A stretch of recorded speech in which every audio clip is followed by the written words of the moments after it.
जय हिंद साथियों, स्वागत है आपका self study classes with Sumit Jain YouTube channel में। दोस्तों, आज आपकी जो क्लास है वो स्टार्ट हो चुकी है और रोज रात्रि 9 बजे अपनी हिंदी साहित्य की क्लास लाइव क्लास होती है। सुबह 7 बजे क्लास आपकी आती है, 9:30 बजे आती है दोस्तों, और 11 बजे भी आपकी हिंदी साहित्य की क्लास आ रही है। ठीक है, तो सभी भाइयों को, सभी साथियों को जय हिंद।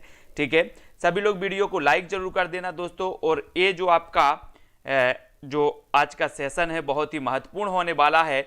और दोस्तों, कल हमने राम काव्य पढ़ लिया था, अब आज आपको पढ़ना है कृष्ण काव्य। ठीक है, कृष्ण काव्य से संबंधित हम कुछ महत्वपूर्ण प्रश्नों के बारे में चर्चा करेंगे जो ओल्ड प्रश्नों में पूछे गए हैं। ठीक है, तो जल्दी से जो भी साथी ज्वाइन मेंबर बनना चाहते हैं वो ज्वाइन मेंबर भी बन जाएंगे। और दोस्तों, अपनी स्पेशल क्लासें भी 3-4 दिन में ऐप के माध्यम से चालू हो जाएंगी। ठीक है, चलिए, तो आपको बताना है कि इनमें से सूर्य की रचना कौन सी नहीं है।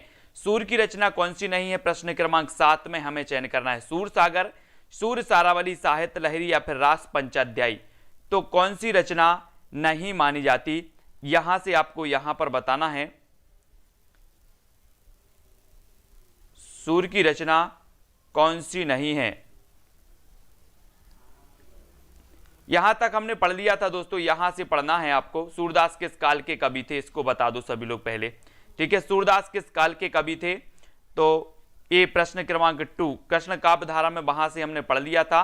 सूरदास का ये 2 नंबर से अपन को पढ़ना था, यहां से सभी लोग बताएंगे क्या हो जाएगा। सभी लोग उत्तर, पीटर जी, रोमा कुशवाहा, बीनू जी, सभी को दोस्तों बहुत बहुत धन्यवाद, शुभकामनाएं हैं कि आप लोग ऐसे ही पढ़ते रहें।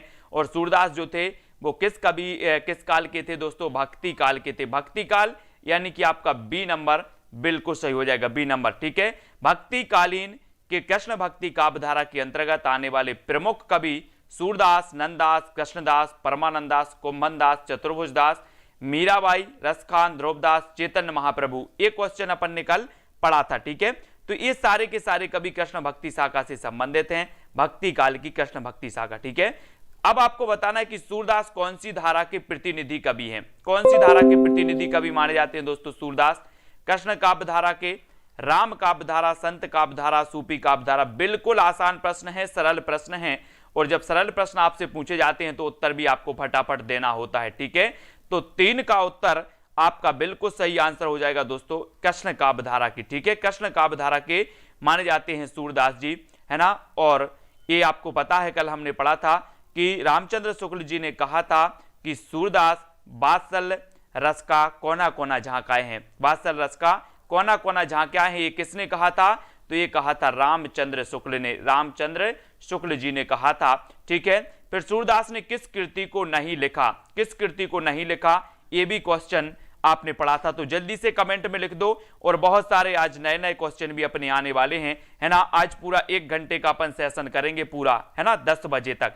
तो आप लोग तैयार रहें, एनर्जी बना करके रखें, ऊर्जा बना के रखें।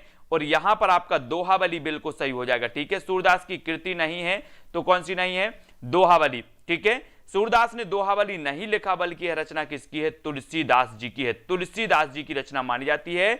और दोस्तों, ये देखो कि दीनदयाल गुप्त ने सूरदास द्वारा रचित 25 पुस्तकों की सूचना दी, जिसमें सूर सागर, सूर सारावली, साहित्य लहरी, सूर पच्चीसी, ये यहां पर इतने आते हैं। ठीक है, अब आपको बताना है कि इनमें से सूरदास की कृति कौन सी है, सूरदास की कृति कौन सी है, प्रश्न क्रमांक 5 में। और सूरदास की तो बोले सर साहित्य लहरी है, साहित्य लहरी। ठीक है, साहित्य लहरी है, कल हमने एक क्वेश्चन पढ़ लिए थे यहां तक, तो आपको उत्तर भी बहुत अच्छे से बताना है। गीतावली, कवितावली, ये तुलसीदास की रचना है। ठीक है, ये पद्माकर जी की है, गंगा लहरी पद्माकर की। ठीक है, अब सूरसागर किस भाषा की कृति है, सूरसागर किस भाषा की कृति है, ये आपको बताना है प्रश्न क्रमांक 6 में। और 6 का आपका राइट आंसर अब आपको बताना है कि सूरसागर ये किस भाषा की कृति मानी जाती है। बोले सर सूरदास ब्रज भाषा के कवि थे, सूरदास ब्रज भाषा के कवि थे, तो ये ब्रज भाषा में ही सूरसागर लिखी जाएगी। यानी कि आपका उत्तर क्या हो जाएगा, सूरसागर की रचनाकार कौन होंगे, सूरसागर के होंगे दोस्तों, ये सूरसागर सूरदास की है, बट ये कौन सी भाषा में है, ब्रज भाषा में, ब्रज भाषा, यानी बी आपका बिल्कुल सही हो जाएगा। ठीक है, आचार्य शुक्ल प्रमाणों के अभाव में सूरसागर को ब्रज भाषा की प्रथम रचना मानते हैं, इसको नोट्स कर लो। आचार्य रामचंद्र शुक्ल प्रमाणों के अभाव में सूरसागर को ब्रजभाषा की पहली रचना मानते हैं। ये शुक्ल के बारे में हमें लिखना है, ठीक है, शुक्ल के बारे में हमें ये पता होनी चाहिए, ठीक है। अब यहां पर हम आ जाते हैं दोस्तों, रसखान के बारे में भी हमने पढ़ा था। इनमें से सूर की रचना कौन सी नहीं है? सूर की रचना कौन सी नहीं है? तो रास पंचाध्यायी नहीं है, ये तो हमने पढ़ लिया था यहां तक, ठीक है। कुछ आगे तक पहुंचते हैं अपन, प्रेम वाटिका भी हो गया था, ये हो गया था, जड़िया कवि तक अपना हुआ था, है ना। अब यहां पर अपन आ गए थे कि नंददास 16 शती के अंतिम चरण के कवि थे, भक्तिकालीन कृष्ण भक्ति धारा के कवि थे, हिंदी के अष्टछाप के प्रमुख कवियों में सूरदास के बाद सबसे अधिक प्रसिद्ध हुए और इनके काव्य के विषय में यह उक्ति प्रसिद्ध है कि और कवि गड़िया नंददास जड़िया, और कवि गड़िया नंददास जड़िया। इसे प्रकट होता है कि इनके काव्य का कला पक्ष महत्वपूर्ण है, इनकी रचना बड़ी सरस है, मधुर है। इनकी सबसे प्रसिद्ध पुस्तक कौन सी है? रास पंचाध्यायी, और रास पंचाध्यायी रचना के लिए ही इन्हें जड़िया कवि कहा गया था, है ना। कौन सी रचना के लिए इन्हें जड़िया कवि कहा गया था? रास पंचाध्यायी रचना के लिए कहा गया था, जो रोला छंद में लिखी गई। और नंददास की अन्य प्रमुख रचनाएं हैं भागवत दशम स्कंद, रुक्मणी मंगल, सिद्धांत पंचाध्यायी, रूप मंजरी, मान मंजरी, ब्रह मंजरी, दान लीला, है ना, मान लीला, सुदामा चरित और ये भंवर गीत। ये भंवर गीत तो पूछी गई थी पीजीटी एग्जाम में, है ना। तो ये आपका भंवर गीत भी आपको याद रख लेना है, ठीक है, भंवर गीत आपको याद रख लेना। अब यहां पर देखो, अनेकार्थ मंजरी एक प्रकार का पर्याय कोश ग्रंथ है। अनेकार्थ मंजरी के रचनाकार कौन है? अनेकार्थ मंजरी के रचनाकार कौन है दोस्तों? अनेकार्थ मंजरी के हैं कौन? नंददास जी। और एक पर्याय कोश ग्रंथ है, ये क्या है? पर्याय कोश ग्रंथ है। और मांझ मंजरी में अमर कोश के आधार पर शब्दों के पर्यायवाची ही लिखे गए हैं, ठीक है। रूप मंजरी नंददास का लघु आख्यान है, रूप मंजरी, है ना, रूप मंजरी नंददास का क्या है? लघु आख्यान है। नंददास को सिर्फ नंद से पढ़ना है, नंद, है ना। अपन बोलते ना कि नंद भौजाई, नंद भौजाई, वही वाली नंद है, ये नंद से अपन को जोड़ देना है तो सारी चीजें याद हो जाएंगी। बोले सर नंद का रूप कैसा है? तो रूप मंजरी, है ना, नंददास। नंद की भंवर पड़ गई तो भंवर गीत नंददास, ठीक है। ऐसे ऐसे में नंददास की पूरी नंद से रिलेट करके अपन नंद की पूरी रचनाएं याद भी कर लेंगे, ठीक है। भंवर गीत मूल उद्देश्य निर्गुण निराकार ब्रह्मा की उपासना का खंडन करते हुए सगुण साकार कृष्ण भक्ति की स्थापना करना इसका मूल उद्देश्य था, है ना। सिद्धांत पंचाध्यायी कृष्ण की रास लीला से संबंधित रचना है। नंददास का भंवर गीत सूर के भ्रमर गीत के समरूप ही माना जाता है, ठीक है। इनको सभी को आपको याद रखना है। फिर आपसे क्वेश्चन पूछा जाता है, यहां पर पूछा जाता है नंददास किस काव्यधारा से संबंधित हैं? अरविंद जी, एक घटना चक्र की बुक है और आपके ओल्ड पेपर जो पीजीटी टीजीटी में क्वेश्चन पूछे गए हैं उन क्वेश्चनों का इसमें संकलित किया गया है, संकलन किया गया है, ठीक है। वो क्वेश्चन इसमें है, नंददास किस काव्यधारा से संबंधित हैं, ये भी आपको बताना है, ठीक है। तो नंददास किस काव्यधारा से संबंधित माने जाते हैं, तब आपका बिल्कुल सही आंसर क्या हो जाएगा? 12।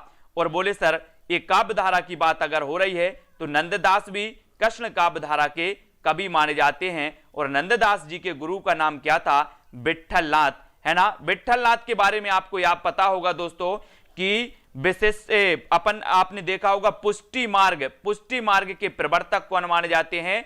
पुष्टि मार्ग के प्रवर्तक कौन माने जाते हैं दोस्तों? वल्लभाचार्य। शुद्धाद्वैतवाद के प्रवर्तक कौन माने जाते हैं? वल्लभाचार्य, ठीक है। वल्लभाचार्य के पुत्र का नाम क्या था? वल्लभाचार्य के पुत्र का नाम था विट्ठलनाथ।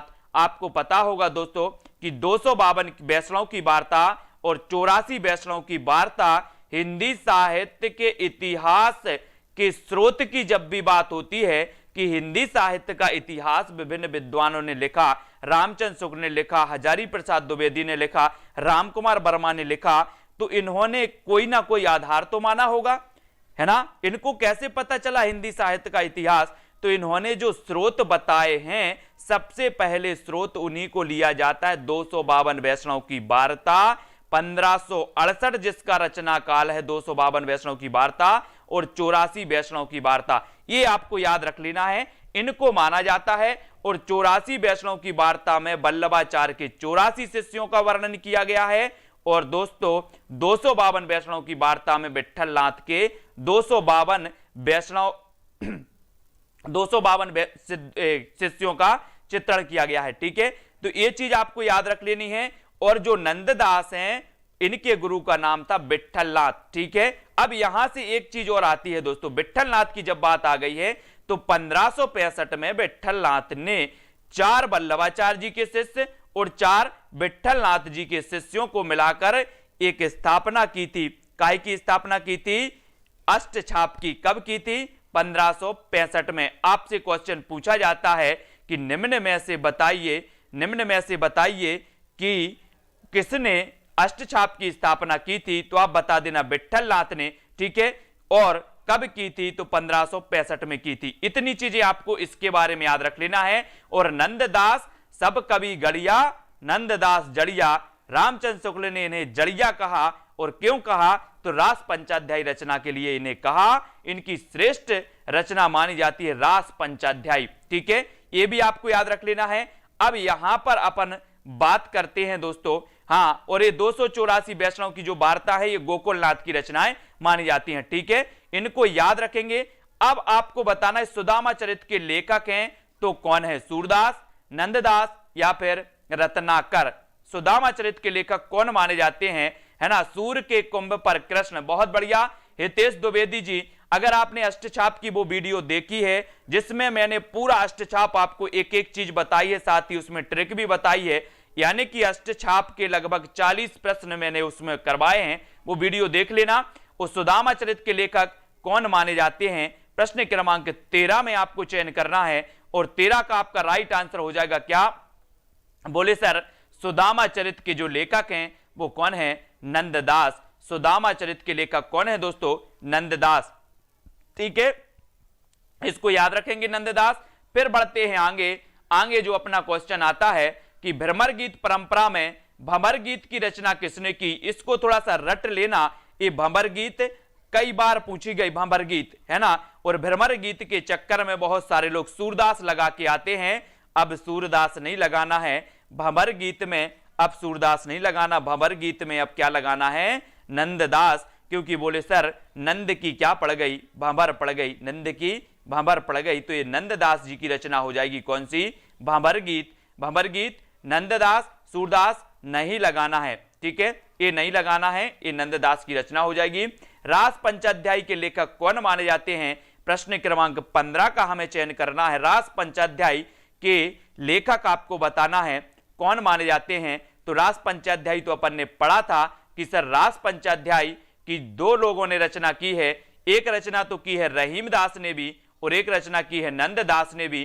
तो अब यहां पर दोनों ऑप्शन हैं, तो दोनों ऑप्शन में से आपका पहला नंददास बिल्कुल सही हो जाएगा यहां पर। लेकिन याद रख लेना कि रहीम ने भी रास पंचाध्यायी नाम से रचना की और नंददास ने भी रास पंचाध्यायी नाम से रचना की है, यानी कि इसको सभी को याद रख लेना। जैसे मैंने कल के वीडियो में या पिछले वीडियो में मैंने बताया था उर्वशी कुछ लोग कमेंट करते हैं, थोड़ा सा कमेंट को अपन ऐसा किया करें, है ना, कि आपको अगर किसी रचना के बारे में पता नहीं है तो उसमें संशय वाली बात की शायद सर ऐसा हो सकता है ना। कमेंट में थोड़ा सा आप लोग नरमी बरतें। जब लोग कमेंट करते हैं बोले सर आपने उर्वशी गलत बताया है, उर्वशी जयशंकर प्रसाद की रचना तो है ही नहीं, ये तो दिनकर जी की है। मैंने मान लिया कि हाँ दिनकर जी की रचना तो है, लेकिन भाई साहब एक रचना उर्वशी जयशंकर प्रसाद की भी है।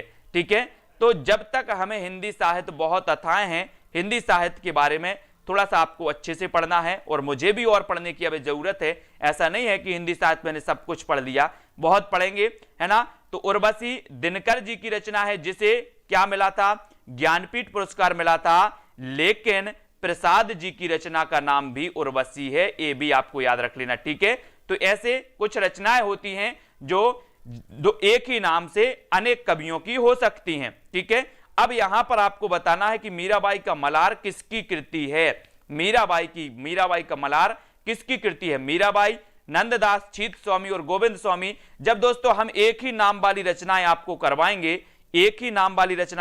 तब आप देखोगे कि सर एक ही नाम की लगातार 8-8, 5-5 रचनाएं एक ही नाम की अन्य कवियों की हैं, अन्य दूसरे कवियों की भी हैं, है ना। मैं करवाऊंगा आपको। ठीक है, तो मीराबाई का मलार किसकी कृति है? तो ये मीराबाई जी की है ना। नरसिंह जी को मायरो, और दोस्तों और भी लिखी है ना। यहां पर देखते हैं कि राग गोविंद भी इन्हीं की है। मीराबाई का मलार मीराबाई की कृति है। भक्तिकालीन साहित्य में मीराबाई ने कुल 4 ग्रंथों की रचना की। एक तो नरसिंह जी का मायरा है ना, गीत गोविंद की टीका इन्होंने लिखी, राग गोविंद, राग सोरठा आदि लिखी हैं।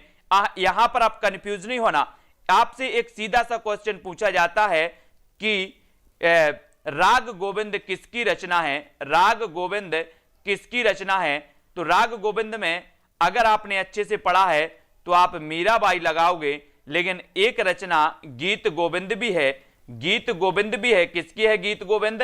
गीत गोविंद रचना है जयदेव की, गीत गोविंद रचना है जयदेव की, ठीक है। और गीत गोविंद रचना किसकी है? जयदेव की। राग गोविंद जो रचना है राग गोविंद, ये दोस्तों मीराबाई की है, और गीत गोविंद की टीका मीराबाई ने लिखी है। यहां कंफ्यूज नहीं होना, बहुत सारे लोग गीत गोविंद में भी मीराबाई लगा के आ जाते हैं और राग गोविंद में कभी कभी जयदेव लगा के आ जाते हैं, ठीक है। तो ये भी आपको याद रख लेना है। तो राग गोविंद, राग सोरठा आदि, इसके अतिरिक्त उनके गीतों का संकलन मीराबाई की पदावली नामक ग्रंथ में किया गया, जिसमें प्रमुख खंड है नरसिंह जी का मायरा है ना, मीराबाई का मलार। यानी क्वेश्चन, यानी कि कोई भी क्वेश्चन अगर आपके मन में अभी चल रहा है और आप कमेंट में लिख रहे हैं, तो मैं आपसे बोलूंगा कि वीडियो के लास्ट में आपको 5 मिनट दिए जाएंगे, उस समय आप सारे क्वेश्चन पूछ लेंगे।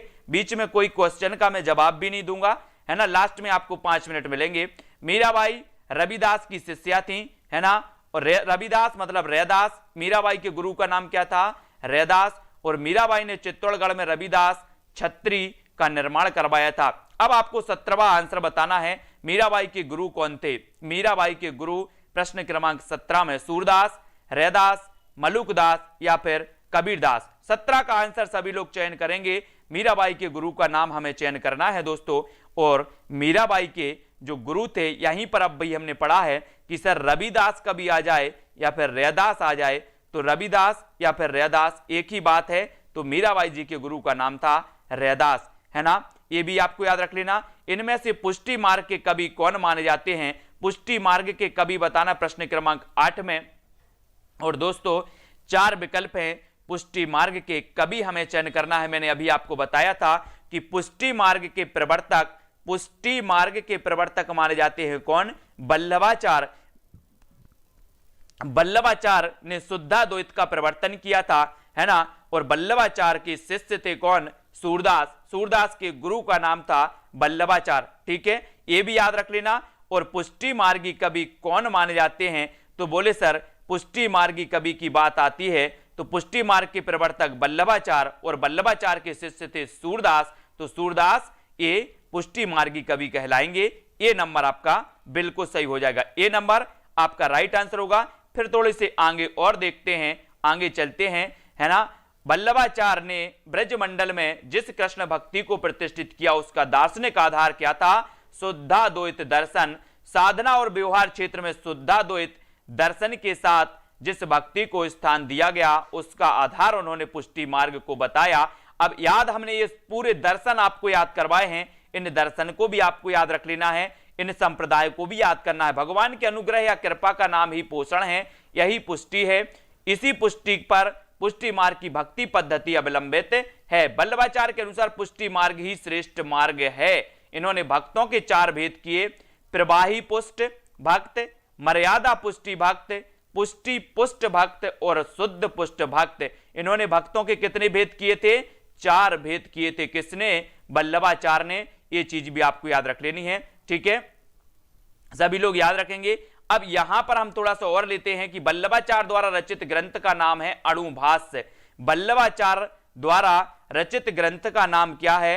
अणुभाष्य। इनके अन्य ग्रंथ भागवत की सुबोधनी, टीका, भागवत तत्वदीप निबंध, पूर्व मीमांसा भाष्य, गायत्री भाष्य, श्रृंगार रस मंडन, विद्वान मंडन, पत्रावलंबन और पुरुषोत्तम सहस्त्र नाम, ये अन्य ग्रंथ माने जाते हैं। लेकिन सबसे ज्यादा पूछा जाता है इनका अणुभाष्य। अणुभाष्य इनका ग्रंथ है वल्लभाचार्य का, ठीक है, ये पूछा जाता है हमेशा, है ना। भागवत पुराण के अनुसार भगवान का अनुग्रह ही पोषण या फिर पुष्टि है, ये वल्लभाचार्य ने भागवत पुराण के अनुसार ये कहा जाता है पुष्टि मार्ग के बारे में। ठीक है, अब श्रीमद वल्लभाचार्य ने जिस कृष्ण भक्ति को प्रतिष्ठित किया उसका दार्शनिक आधार क्या था? प्रश्न क्रमांक 19 का हमें चयन करना है।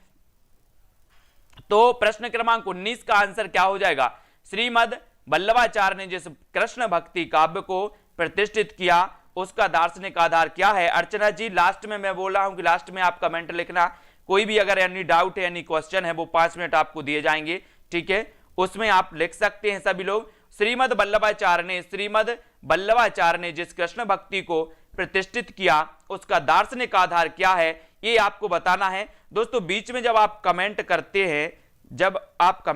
हैं तो क्या होता है कि उसका अगर हम जवाब देते हैं तो जो लय होती है पढ़ने और पढ़ाने की वो टूट जाती है, इसलिए मैं बोलता हूं, इसलिए मैं किसी का ज्यादा नाम भी नहीं लेता, क्योंकि जो लय है और जो अपन को पढ़ना है वो क्या होती है, डिस्टर्बेंट होती है। तो 5 या 10 मिनट आपको दिए जाएंगे फुल, आप बिल्कुल आनंद से अपना प्रश्न लिखेंगे। श्रीमद वल्लभाचार्य ने कृष्ण भक्ति को प्रतिष्ठित किया उसका दार्शनिक आधार क्या है, ये हमें बताना है। तो दार्शनिक आधार अभी तो हमने पढ़ा था कि सर इन्होंने शुद्धाद्वैत दर्शन का प्रवर्तन किया था, शुद्धाद्वैत दर्शन का प्रवर्तन किया था, है ना। वल्लभाचार्य ने, किसने किया था? वल्लभाचार्य ने। बोले सर वल्लभाचार्य बिल्कुल शुद्ध थे। वल्लभाचार्य कैसे थे? शुद्ध थे। कैसे थे? शुद्ध, है ना। तो ये आपको तत्व दीप निबंध किसकी रचना है? 20 का आंसर बताना। तत्व दीप निबंध किसकी रचना मानी जाती है? वल्लभाचार्य की, निम्बार्काचार्य, नाभादास या फिर नंददास की। तत्व दीप निबंध। वल्लभाचार्य कैसे थे? शुद्ध थे। तो शुद्धाद्वैत का प्रवर्तन कौन करेंगे? वल्लभाचार्य करेंगे कि सूरदास करेंगे? बोले सर वल्लभाचार्य करेंगे, क्योंकि वल्लभाचार्य कैसे थे? शुद्ध थे, बिल्कुल शुद्ध। तो शुद्धाद्वैत वल्लभाचार्य, है ना। और तत्वदीप निबंध किसकी रचना है? तो ये निबंध ये मानी जाती है किसकी? वल्लभाचार्य की। तत्वदीप निबंध ये रचना वल्लभाचार्य। ठीक है, ये नंबर बिल्कुल सही है, ये नंबर। फिर बढ़ जाते हैं आगे जो हमें पढ़ना है वो देखते हैं। निम्न में से किसने पुष्टि मार्ग की स्थापना की थी? पुष्टि मार्ग की स्थापना किसने की थी? प्रश्न क्रमांक 21 का हमें चयन करना है। पुष्टि मार्ग की स्थापना करने वाले जो आचार्य थे वो कौन थे? तो ये तो आपको पता है, वल्लभाचार्य थे। वल्लभाचार्य यानी बी नंबर आपका बिल्कुल सही हो जाएगा। जब अपना एक कवर हो जाएगा दोस्तों तो आपका बेसिक जो हिंदी साहित्य है वो बहुत सारा कंप्लीट हो जाएगा। बेसिक हिंदी साहित्य कंप्लीट हो जाएगा, इसलिए बिल्कुल टाइम से क्लास में आए। वल्लभाचार्य द्वारा रचित ग्रंथ का नाम क्या है? प्रश्न क्रमांक 22। तो हमने अभी पढ़ा था कि सर वल्लभाचार्य द्वारा रचित जो ग्रंथ का नाम है वो नाम है क्या है? अभी हमने पढ़ा कि तत्वदीप, है ना। तत्वदीप और अणुभास। बोले सर, है ना, तत्व का जब निर्माण होता है विभिन्न अणुओं से होता है, अणु और तत्व, तो ये ही एक ही माया है, तत्व और अणु। और अध्यात्म ये जो अणुभास से है, अणुभास यानी कि आपका डी नंबर 22 का, है ना। जयवीर भारती जी, डी नंबर बिल्कुल सही हो जाएगा, अणुभास। ठीक है, कृष्ण काव्य धारा के प्रवर्तक कौन माने जाते हैं? प्रवर्तक बताना है दोस्तों। कृष्ण काव्य धारा के प्रवर्तक, है ना, आपको पता है कि सगुण भक्ति धारा, निर्गुण भक्ति धारा, ये 2 शाखाएं प्रवाहित हुई और सगुण भक्ति धारा में कृष्णाश्रयी शाखा निकली और कृष्णाश्रयी शाखा के जो प्रमुख थे वो सूरदास थे, लेकिन कृष्ण काव्य धारा के जो प्रवर्तक थे वो कौन थे? स्वामी वल्लभाचार्य थे, जिन्होंने शुद्धाद्वैत की रचना की। अणुभास इनका ग्रंथ है ना। तत्वदीप इनका निबंध है।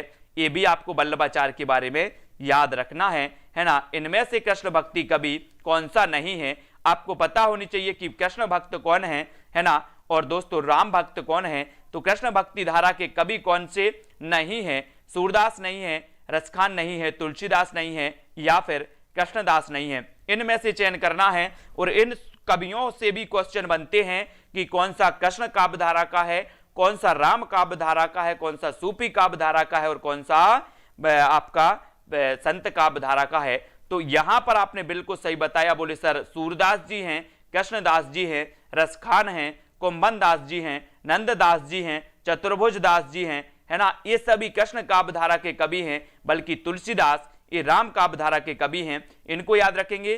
कई चिंतन एवं काला धाराओं का योगदान मिलता है तो काय में मिलता है? कृष्ण भक्ति धारा में, प्रेम मार्गी धारा में, भारतेंदु युगीन धारा में, या फिर रीति काव्य धारा में। कई चिंतन एवं कला धाराओं का योगदान किसमें मिलता है साथियों, ये हमें बताना है। ममता पांडे जी, है ना, और जल्दी से सभी लोग चयन करेंगे। बसंत रंगा जी, उत्तर क्या हो जाएगा? संदीप पाल। कई चिंतन एवं कला धाराओं का योगदान मिलता है तो किसमें मिलता है? और 25 का आपका बिल्कुल सही है। बोले सर कई चिंतन और कला धाराओं का जो योगदान मिलता है वो मिलता है कृष्ण भक्ति काव्य धारा में। किसमें मिलता है? कृष्ण भक्ति काव्य धारा, यानी कि आपका जो ए नंबर है कृष्ण का भक्ति काव्य धारा वो बिल्कुल सही हो जाएगा, ए नंबर। ठीक है, कई चिंतन और कला धाराओं का योगदान कृष्ण भक्ति धारा में मिलता है। वल्लभाचार, वल्लभ संप्रदाय वल्लभाचार, निम्बार्क संप्रदाय निम्बार्काचार, निम्बार्क संप्रदाय निम्बार्काचार, राधा वल्लभ संप्रदाय, हित हरिवंश, है ना, हरिदासी संप्रदाय स्वामी हरिदास, सखी संप्रदाय, है ना, भी निका है, और गौणीय संप्रदाय चैतन्य महाप्रभु, और इसे चैतन्य संप्रदाय भी कहते हैं। तो एक संप्रदाय आपसे जरूर पूछ लिया जाता है, एक संप्रदाय आपसे पूछ लिया जाता है। रुद्र संप्रदाय की स्थापना किसने की थी? 26 का आंसर आपको बताना है। रुद्र संप्रदाय की स्थापना किसने की थी? तो राइट आंसर आपका किसका सही हो जाएगा? 26। रुद्र संप्रदाय की स्थापना जो की थी वो किसने की थी साथियों? मैंने आपको बताया था कि शंकर जी को रुद्र कहा जाता था, लेकिन अब समझ लेना दोस्तों कि हम शंकर जी को भी याद कर रहे हैं और विष्णु जी को भी याद कर रहे हैं। तो यहां पर रुद्र संप्रदाय की जो स्थापना की थी वो की थी किसने? विष्णु स्वामी। विष्णु स्वामी, यानी कि आपका जो सी नंबर है। यहां पर देखो बहुत सारे लोग कंफ्यूज हो गए और लगा दिया ए। बोले सर रुद्र स्वामी लिखा है, रुद्र स्वामी लिखा तो रुद्र संप्रदाय के हो जाएंगे। ये नहीं है साहब, रुद्र संप्रदाय के रुद्र स्वामी नहीं है। कौन है? विष्णु स्वामी है। ये भी आपको याद रख लेना है।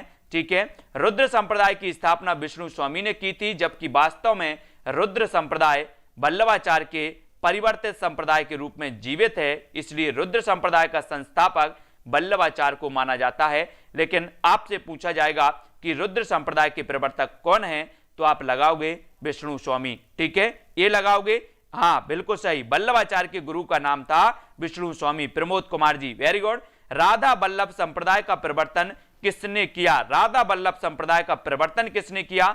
27 का आंसर आपको चयन करना है ना। जो भी फैक्ट बीच बीच में देता है वो मुझे बहुत अच्छे लगते हैं, कि बीच बीच में जहां कोई वो आता है, संवाद आता है जिस चीज का, तो आपको जो जानकारी होती है वो फैक्ट जरूर कमेंट में लिया करो, है ना, बहुत बढ़िया होता है।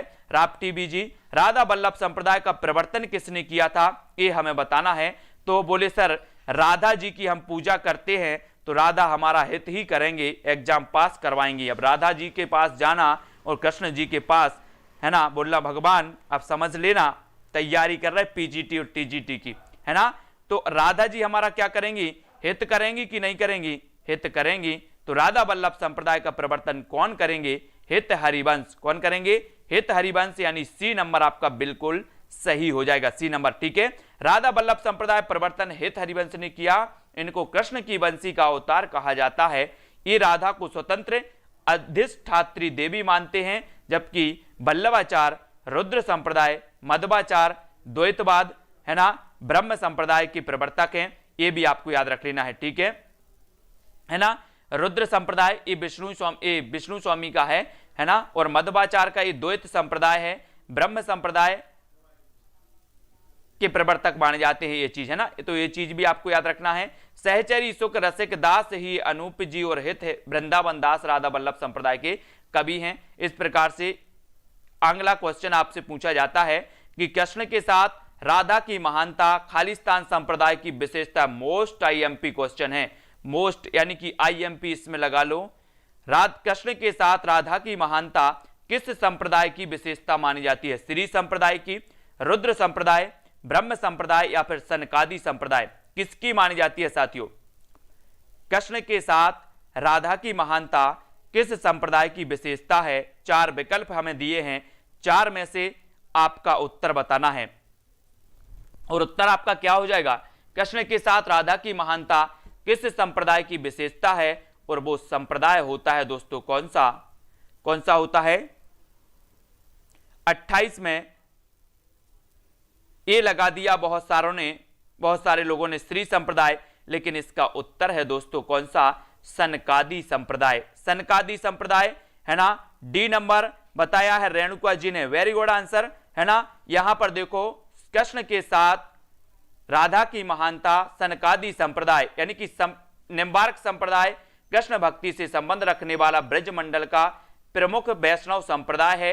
इस संप्रदाय के आदि उपदेष्टा श्री हंस भगवान हैं, उनसे सनत या सनकादि को उपदेश मिला, इसलिए इस संप्रदाय को सनकादि संप्रदाय भी कहा जाता है। कौन से संप्रदाय को, निम्बार्क संप्रदाय को, निम्बार्क संप्रदाय को सनकादि संप्रदाय भी कहा जाता है, ये भी याद रख लेना। और इस निम्बार्क संप्रदाय में, इस सनकादि संप्रदाय में कृष्ण के साथ राधा की महानता का जो है इसमें एक विशेषता है, किसकी, सनकादि संप्रदाय। और सनकादि यानी कि निम्बार्क है ना, निम्बार्क संप्रदाय, ये भी याद रख लेना। और ये निम्बार्काचार्य का माना जाता है। कभी कभी आपसे सनकादि पूछ लिया जाएगा या फिर आपको दोस्तों निम्बार्क से पूछ लिया जाएगा। अब आपका ये सनकादि संप्रदाय बिल्कुल सही हो जाएगा। नारद मुनि ने इस उपदेश को ग्रहण कर इसे आचार्य निम्बार्क को दिया। इस संप्रदाय में ईश्वर को सगुण अवतारी श्री कृष्ण के रूप में स्वीकार किया जाता है। कृष्ण भक्ति में राधा कृष्ण का युगल भाव स्वीकृत है। वाम भाग में वृष भानुजा राधा के साथ विराजमान है, ये आपको याद रख लेना है। फिर आपको यहां पर बताना है ना, ये यहां पर बताएंगे। अगला जो अपना क्वेश्चन है, अगला आपको यहां पर देखते हैं। निम्बार्क को भगवान कृष्ण के सुदर्शन चक्र का अवतार माना जाता है। कुछ विद्वानों का मत है कि अत्यंत सुंदर होने के कारण इनको शैशव काल में सुदर्शन भी कहते थे। ठीक है, ये आपका देखना है। फिर अगला क्वेश्चन यहां पर बताना है। त्रिपन सिंह जी, जरा बताओ कौन सी बुक से पढ़ाएं, जरा कमेंट में लिख सकते हो आप कौन सी बुक से आपको पढ़ना है, जल्दी से बताना। निम्न में से कौन सी श्री कृष्ण भक्ति का संप्रदाय नहीं है, श्री कृष्ण भक्ति संप्रदाय का नहीं है तो कौन सी नहीं है, जल्दी से चयन करना है आपको। प्रश्न क्रमांक 29 का आंसर आपको चयन करना है कि निम्न में से कौन श्री कृष्ण भक्ति का संप्रदाय नहीं है तो कौन सा नहीं है। 29 कौन सा नहीं माना जाता, श्री कृष्ण भक्ति संप्रदाय नहीं है तो कौन सा नहीं है, श्री वल्लभ संप्रदाय, हरिदासी संप्रदाय, गौड़ी संप्रदाय या फिर तत्सुखी संप्रदाय। यानी कि 29 और 29 का आंसर हो जाता है तत्सुखी संप्रदाय। तत्सुखी संप्रदाय यानी कि सी नंबर, सी आपका बिल्कुल सही हो जाएगा, सी नंबर। ठीक है, तत्सुखी संप्रदाय आपका बिल्कुल सही है। महात्मा जीवाराम ने सखी भाव की भक्ति को और पल्लवित किया तथा तत्सुखी शाखा की स्थापना की। इस संप्रदाय के भक्त स्वयं जो है स्त्री वेश धारण कर राम की उपासना करते थे और सीता को सापत्नी मानते थे। शेष संप्रदाय कृष्ण भक्ति संप्रदाय के हैं। तो आपसे पूछा जाता है कि तत्सुखी संप्रदाय के जो प्रवर्तक है वो कौन है, महात्मा जीवाराम है ना, ये आपको याद रख लेना है। ठीक है, अब यहां पर 84 वैष्णवों की वार्ता का संबंध किस संप्रदाय से है, ये आपको बताना है। प्रश्न क्रमांक 30 में आपको चयन करना है दोस्तों, है ना। जो भी स्मार्ट लोग हैं, मैं बोलता हूं कि जब अपन टीचर के एग्जाम की तैयारी कर रहे हैं तो अपने जो शब्द हैं वो कैसे होने चाहिए, शब्द। मेरे पास एक ऑप्शन, बड़ा अच्छा ऑप्शन है, मैं कमेंट सारे लोगों के देखता हूं और मेरे पास एक ऑप्शन आता है ब्लॉक करने का। आपको अगर एक बार ब्लॉक किया जाए आप कभी नहीं देख पाएंगे चैनल, है ना। इसलिए अपन तैयारी कर रहे हैं टीचर की, है ना। और दोस्तों ये एक क्लास जो आपकी चल रही, कैसी चल रही है, निःशुल्क बारी चल रही है। ठीक है, तो जितना आपको मिल जाए, जितना आप पढ़ सको उतना आप ग्रहण करते जाओ। मैंने बहुत सारी बुक भी आपको बताई हैं, सजेस्ट करवाई हैं कि अगर आपको ये बुक अच्छी नहीं लग रही तो आपको दोस्तों क्या लग जाएगी, विवेक शंकर जी की बुक खरीद लीजिए, बच्चन जी की बुक खरीद लीजिए, वो बहुत अच्छी है, आप घर बैठ के भी अध्ययन कर सकते हैं, है ना। यूजीसी नेट उपकार की बुक खरीद लीजिए, सरस्वती पांडे की बुक खरीद लीजिए, है ना। वो सारी चीजें आप पढ़ सकते हैं। 84 वैष्णव की वार्ता का संबंध किस संप्रदाय से है, ये जरूरी बिल्कुल नहीं है कि आप हमसे ही पढ़ें, है ना। आप खुद पढ़ सकते हैं, स्मार्ट हैं, टीजीटी पीजीटी का अध्ययन कर रहे हैं। 84 वैष्णव की वार्ता का संबंध किस संप्रदाय से है, वो है वल्लभ संप्रदाय से। ये चीज आपको बताना है, वल्लभ संप्रदाय, यानी डी नंबर आपका सही है। 84 वैष्णव की वार्ता का संबंध वल्लभ संप्रदाय से है ना, जबकि सखी संप्रदाय राधा कृष्ण की युगल उपासना, रामानुज संप्रदाय विशिष्टाद्वैत के अंतर्गत वैष्णव धर्म और श्री संप्रदाय महालक्ष्मी की उपासना से संबंधित है। 31 का आंसर आपको चयन करना है, 31 का चयन करना है। प्ले लिस्ट में जाकर के देख लेना दोस्तों, प्ले लिस्ट में जाकर के देख लेना। हिंदी साहित्य के 1000 वीडियो से कम इस चैनल पर नहीं मिलेंगे। कितने वीडियो से कम? 1500 तो लगभग होंगे इसके, तो वो चीज भी आप पढ़ सकते हैं, जरूरी नहीं कि आप लाइव ही देखें, है ना, तो वो चीज भी आप पढ़ सकते हैं। बहुत सारी चीजें हैं और विभिन्न प्रकार की पुस्तकों से मैंने पढ़ाया है ना। अष्टयाम नामक पुस्तक में किसकी दिनचर्या का वर्णन है, ये दिनचर्या भी बताना है आपको। 31 का आंसर, और 31 का आपका राइट आंसर क्या हो जाएगा? कृष्ण, विष्णु, राम या फिर शंकर। सही आंसर बताएंगे सभी लोग। अष्टयाम नामक पुस्तक में किसकी दिनचर्या का वर्णन है? दोस्तों आप लोग तो सिर्फ अभी 2-4 दिन से आने लगे हो, मैं लगभग एक साल से रेगुलर अध्ययन करवा रहा हूं, है ना, और विभिन्न प्रकार की बुकों से करवा भी चुका हूं, और एक घटना चक्र की भी बढ़िया बुक है अगर आपको अध्ययन करना है तो, है ना। तो यहां पर अपना 31 का अष्टयाम नामक पुस्तक में किसकी दिनचर्या है ये यहां पर कहा गया है, और यहां पर एक स्टार दिया गया है। इसके बारे में भी हम यहां पर देखते हैं कि क्यों ये दिया गया अष्टयाम के बारे में। अष्टयाम नामक पुस्तक में कृष्ण की दिनचर्या का वर्णन है। किसकी? कृष्ण की। अष्टयाम, है ना। मध्यकालीन गौड़ीय वैष्णवों और हित वंशी कृष्णोपासकों ने राधा कृष्ण की अष्टयाम को ही अपना वर्ण विषय बनाया, और राधा कृष्ण की क्रीड़ा की अखंड स्मरण भावन रागानुराग भक्ति का मूल तत्व है। अष्टयाम की परंपरा पद्म पुराण के पाताल खंड में दिखाई पड़ती है, और अष्टयाम की रचना कई लोगों द्वारा की गई। जीवाराम ने अपनी अष्टयाम रचना, सीताराम की अपनी अष्टयाम लीला का वर्णन किया, कुछ ने अपनी रचना में राम की लीला का वर्णन किया। यही कारण है कि उत्तर प्रदेश माध्यमिक शिक्षा सेवा चयन बोर्ड ने अपने प्रारंभिक उत्तर कुंजी में इस प्रश्न का उत्तर कुछ ए माना था, किंतु तृतीय संशोधित उत्तर कुंजी में प्रश्न को मूल्यांकन से क्या कर दिया था? बाहर कर दिया गया था, क्योंकि अष्टयाम बहुत सारे विद्वानों की रचना है, ठीक है। और दोस्तों बहुत सारे विद्वानों ने अलग अलग प्रकार से, किसी ने कृष्ण की भक्ति की थी, किसी ने राम की की थी, इसलिए दो है अलग कर दिया गया था क्वेश्चन, ठीक है। ये भी आपको बताना है कि छीत स्वामी किस धारा के कवि हैं, प्रश्न क्रमांक 32। छीत स्वामी बताना है, छीत स्वामी किस धारा के कवि माने जाते हैं? राम भक्ति धारा, अष्टछाप धारा, प्रेम मार्गी धारा या फिर निर्गुण मार्गी धारा के। छीत स्वामी मैंने आपको कई बार बताया है कि जो छीत स्वामी हैं दोस्तों, छीत स्वामी ये माने जाते हैं अपने कौन सी धारा के? 1565 में जब अष्टछाप की स्थापना हुई विट्ठलनाथ ने, है ना, की, तो छीत स्वामी दोस्तों इसी काव्य धारा यानी कि अष्टछाप से संबंधित थे, है ना। और ये अष्टछाप जो है, ये अष्टछाप धारा बी नंबर आपका बिल्कुल सही हो जाएगा, अष्टछाप धारा से संबंधित हैं। छीत स्वामी अष्टछाप धारा के कवि थे। छीत स्वामी मथुरा के निवासी थे। इनका प्रारंभिक जीवन अत्याधिक उच्च श्रृंखल और उदंडतापूर्ण था। एक कविता और संगीत दोनों में निपुण थे। उनके द्वारा रचित पदों की संख्या बताई जाती है 64, और छीत स्वामी शीर्षक से उनकी पदों का संकलित प्रकाशित है। यहां पर कुछ महत्वपूर्ण तथ्य हैं जिनको आपको नोट्स करना है कि अष्टछाप की स्थापना कब हुई थी? 1565 ईस्वी में गोस्वामी विट्ठलनाथ ने की थी। इन 8 भक्त कवियों में वल्लभाचार्य के 4 शिष्य थे और सूरदास जी के 4 शिष्य थे। तो वल्लभाचार्य के यहां पर देखो कुंभन दास, परमानंद दास, कृष्णदास और सूरदास, ये वल्लभाचार्य जी के शिष्य थे, है ना। विट्ठलनाथ के 4 शिष्य कौन थे? गोविंद स्वामी, नंददास, छीत स्वामी और चतुर्भुज दास, ये विट्ठलनाथ जी के शिष्य थे। मैंने इनको ट्रिक से आपको बताया है, तो एक आप अष्टछाप की वीडियो देख लेना, है ना, ट्रिक से आपको ये सारे याद हो जाएंगे। ये 8 भक्त श्रीनाथ जी की नित्य लीला में अंतरंग सखाओं के रूप में सदैव उनके साथ साथ रहते थे। इसी मान्यता के आधार पर इन्हें अष्ट सखा कहते हैं, ठीक है। वल्लभ संप्रदाय में सेवा विधि का बहुत ही सांगोपांग वर्णन है, और अष्टयाम की सेवा मंगलाचरण, श्रृंगार, ग्वाल, राजयोग, उत्थान, भोग, संध्या आरती और शयन को इस संप्रदाय में बड़े समारोह से मनाया जाता है, स्वीकार किया जाता है, ठीक है। अब अष्टछाप की स्थापना 1565 ईस्वी में किसने की थी? 1565 में आपको बताना है। बुक की अगर बात करें साथियों, तो सरस्वती पांडे जी की भी बुक बहुत अच्छी है, सरस्वती पांडे जी की, है ना।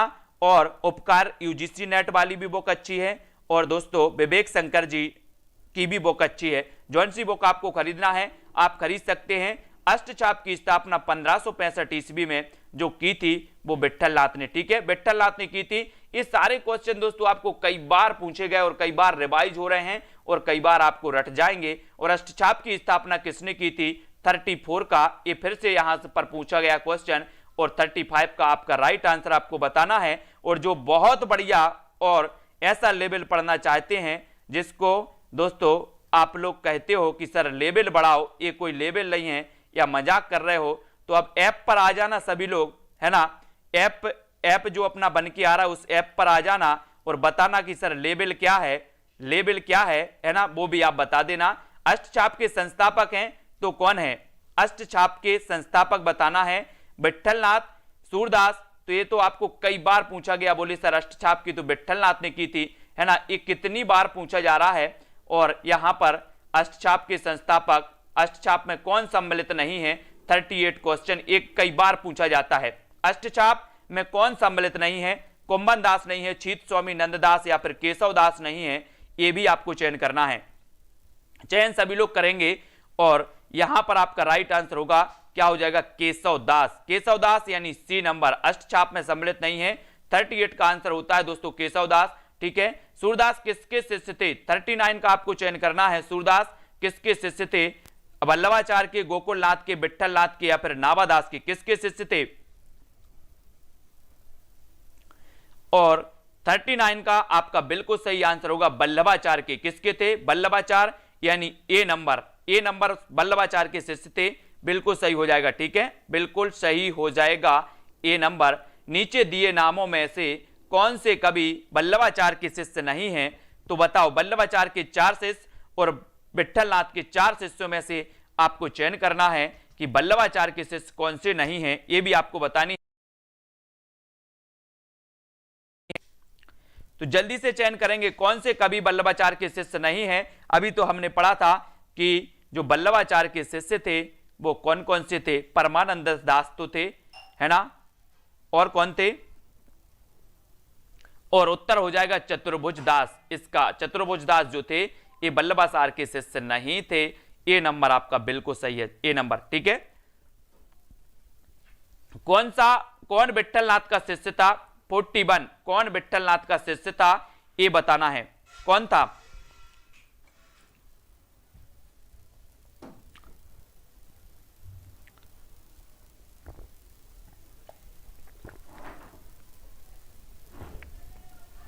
आपका राइट आंसर होगा चतुर्भुज दास, ठीक है, चतुर्भुज दास होगा। बी नंबर आपका सही हो जाएगा।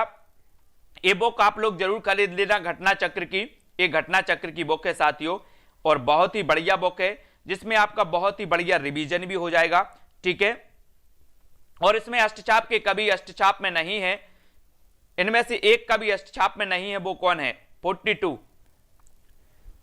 का आप लोग चयन करेंगे और 42 में आपका बिल्कुल सही हो जाएगा। कभी अष्टछाप में नहीं है तो वो नहीं है गोविंद दास। कौन नहीं है? गोविंद दास नहीं है। और डी नंबर आपका बिल्कुल सही होगा, गोविंद दास जी नहीं है, ठीक है।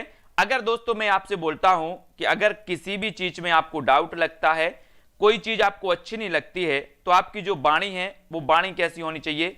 संयमित होनी चाहिए। संयमित बहुत ही अच्छे से आप बोल सकते हो कि सर यहां पर कुछ मिस्टेक हो गया या कुछ भी हो गया। तो ये जो आप टीचर बनने वाले हैं, मैं बोलता हूं कि अगर आपकी वाणी संयमित है, आपका व्यवहार संयमित है, तब तो आप टीचर बनने लायक हैं, नहीं तो बिल्कुल भी नहीं है ना। और वैसे भी जिनकी उदंड हैं जो, वो कभी टीचर भी नहीं बन पाएंगे, ये भी मैं बता रहा हूं। और अष्टछाप के प्रमुख कवि नंददास किसके शिष्य थे? वो थे विट्ठल नाथ के, ठीक है। अष्टछाप के प्रमुख कवि नंददास विट्ठल नाथ जी के शिष्य थे।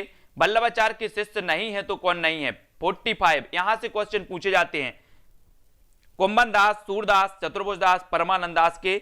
और उत्तर आपका बिल्कुल सही हो जाएगा कि सर वल्लभाचार्य की जो शिष्य नहीं है वो चतुर्भुज दास। ये क्वेश्चन पूछा गया है, कई बार पूछा गया है, इसको आपको याद रख लेना है, ठीक है। 45 का बी नंबर आपका सही हो जाएगा, है ना। अब यहां पर आगे बढ़ते हैं, आगे आपको यहां पर चलना है। यहां पर आ गए अपन कि निम्नलिखित में से अष्टछाप के कवि नहीं है तो कौन नहीं है? 46 अष्टछाप से कई प्रश्न पूछे जाते हैं और आपको पता भी होना चाहिए यहां से। और 46 में आपका राइट आंसर हो जाएगा मलुक दास। ये मलुक दास अष्टचाप के कवि नहीं है। सूरदास, नंददास, छीत स्वामी, अष्टचाप को बिल्कुल अच्छे से पढ़ना है ना। मलुक दास अष्टचाप के कवि नहीं है, बल्कि भक्ति काल के ज्ञानाश्रय शाखा के कवि थे। इनका जन्म कौशांबी के कड़ा ग्राम में हुआ और इन्होंने ज्ञान बोध, रत्न खान, भक्ति विवेक आदि अनेक ग्रंथ रचे। इनका काव्य ध्रुव चरित भी है, प्रसिद्ध है। इनकी रचना दोहे चौपाई में है। वो कहते हैं ना कि मीठा मीठा बोल थारो काए बिगेड़े थारो काए बिगेड़े। मीठा मीठा बोलना है दोस्तों। किसी को आपके शब्द, है ना, अपन बोलते ना कि एक शब्द औषध करे, एक शब्द करे घात, इस प्रकार से कुछ बोलते हैं और ऐसे ही अच्छे से बोलना है। अष्टचाप के अंतर्गत ना पढ़ने वाले कवि का नाम है, कौन है? सुंदरदास। ये अष्टचाप से संबंधित नहीं होते, इनको पढ़ लेते हैं, ठीक है। और इस प्रकार से कौन सा कवि अष्टचाप का कवि नहीं है? ये अष्टचाप से कई प्रश्न पूछे जाते हैं यार, इनको तो जरा पढ़ लीजिए, ठीक है। इनको पढ़ना है सभी को अष्टचाप के बारे में।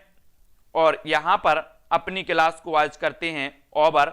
सभी लोग वीडियो को लाइक कर देना, जितने भी साथी वीडियो को पसंद करते हैं, जो कुछ लाभ प्राप्त कर, जिनको कुछ प्राप्त हुआ है वो ही लाइक कर देना, है ना। और दोस्तों सभी शेयर भी कर देना है। इसलिए तो क्या कहते हैं कि फ्री वाली क्लास की कोई वैल्यू नहीं होती। फ्री वाली क्लास की क्या नहीं होती? वैल्यू नहीं होती। इसलिए मैंने पेड कोर्स को लॉन्च करने का निर्णय लिया है कि जब लोग पैसे लगाकर पढ़ते हैं तो उन्हें अच्छा लगता है ना, और फ्री की कोई वैल्यू नहीं होती, है ना। तो वीडियो को लाइक करना। 9 बजे यथावत क्लास चलेगी, रोज चलेगी, है ना। और 4-5 दिन में ऐप लॉन्च हो जाएगा और मैं भी आपको बताऊंगा कि आपको पढ़ना कैसे है ना। और हिंदी साहित्य का कोई भी प्रश्न छूटा नहीं जाएगा दोस्तों। और पढ़ते रहना है, अभ्यास करते रहो और वीडियो को शेयर और लाइक जरूर करना है, ठीक है।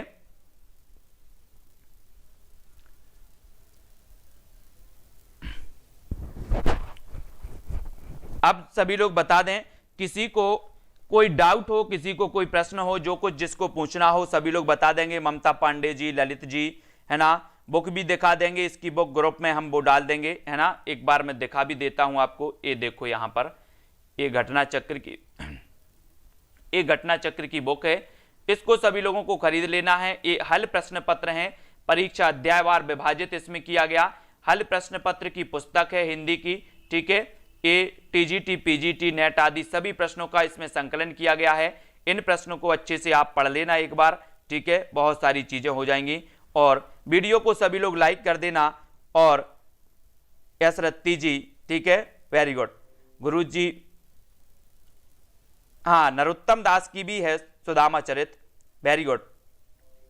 मिनी पांडे, जस जी,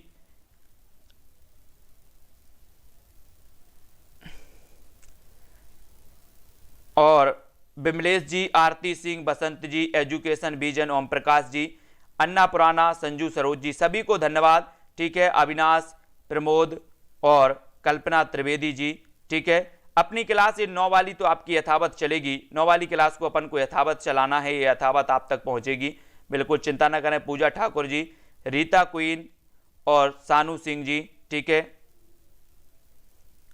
और प्रभा सिंह, सुनीता, सूरज, आरती जी, हिंदी साहित्य, ठीक है। और सभी लोग वीडियो को लाइक जरूर कर देंगे, ठीक है।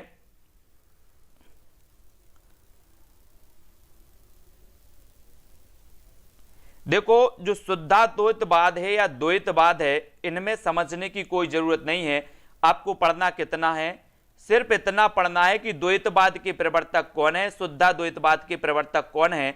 इसके अंदर कभी क्वेश्चन नहीं आता कि आप शुद्धाद्वैत में क्या है, द्वैतवाद में क्या है। इतनी चीज आपको पढ़नी है, ठीक है। जहां विस्तृत की जरूरत है वो हम जरूर बताएंगे आपको, लेकिन शुद्धाद्वैत इतना ही पूछा जाता है। शुद्धाद्वैतवाद के प्रवर्तक कौन है, द्वैतवाद के कौन है ना, द्वैताद्वैतवाद के कौन है, अद्वैतवाद के कौन है, इतनी पूछी जाती है, ठीक है।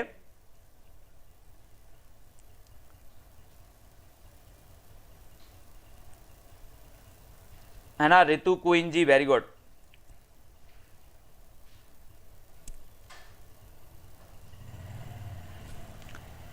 विस्तृत अध्ययन अरविंद जी, विस्तृत अध्ययन है यूजीसी नेट, यूजीसी नेट उपकार की आप पढ़ लो विस्तृत अध्ययन वाली, ठीक है। अविनाश कनक जी, शिवराज, शिल्पी पब्लिकेशन भी बढ़िया है ना।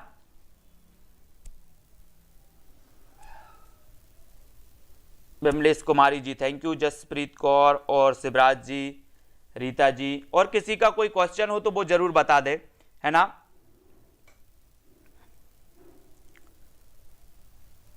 रीता यादव, मुकेश,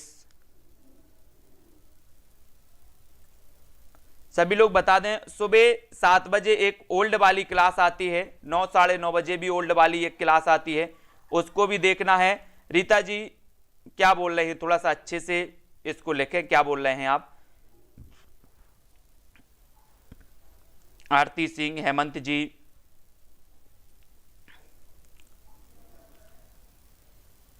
रूबी पाल, अमरदीप कौर जी। पंजाब मास्टर कैडर, देखो पंजाब मास्टर कैडर का भी ग्रुप बन गया है ना। और उत्तराखंड एलटी का भी ग्रुप बना है, नीचे डिस्क्रिप्शन में जाओ। जो एलटी पीजीटी टीजीटी वाले हैं उनका ग्रुप की लिंक नीचे डिस्क्रिप्शन में दी है, जो पंजाब वाले हैं उनकी ग्रुप की लिंक दी है, और जो एलटी ग्रेड वाले हैं उनकी भी लिंक दी है डिस्क्रिप्शन में। सभी ग्रुपों की लिंक दी है ना।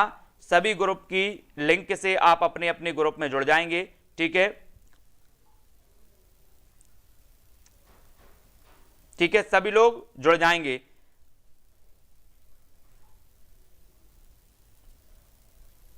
कल्पना दिमन जी वेरी गुड, सूरज, सरोज, ममता जी। तो सभी लोगों के प्रश्न सब कुछ सही हैं। अभी तक कोई और किसी को प्रश्न पूछना हो, कोई डाउट हो, कौन सी पुस्तक लेना है, क्या पढ़ना है, कैसे पढ़ना है। अष्टाध्यायी,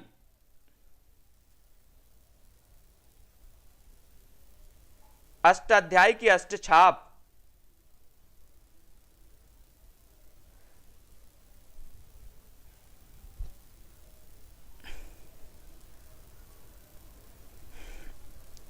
अष्टाध्याय कौन सा है, अष्टछाप ना। हाँ, संस्कृत भी आप लोग पढ़ें, संस्कृत तो मेरा सब्जेक्ट है नहीं, संस्कृत सभी लोग पढ़ते जाएंगे, वो भी जरूरी है। जयस कौर जी 13 को एग्जाम है, 9 बजे क्लास लगती। राजेश चौहान जी,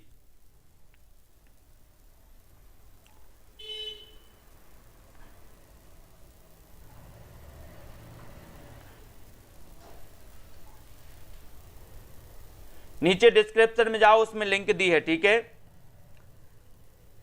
सरस्वती पांडे की पुस्तक भी बढ़िया है।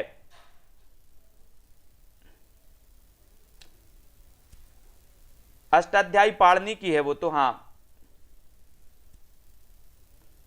ठीक है। अंजू, सरोज जी, सभी के नाम दिखते हैं दोस्तों। और वीडियो को सभी लोग लाइक कर देना, और समय पर सभी लोग आए 9 बजे। प्रभा सिंह, मिनी पांडे, ममता जी, अंजू जी, हेमंत, खुशी शर्मा जी, सभी को धन्यवाद। और वीडियो को लाइक और शेयर जरूर करेंगे, ठीक है। आज के वीडियो के लिए बस इतना ही। जय हिंद।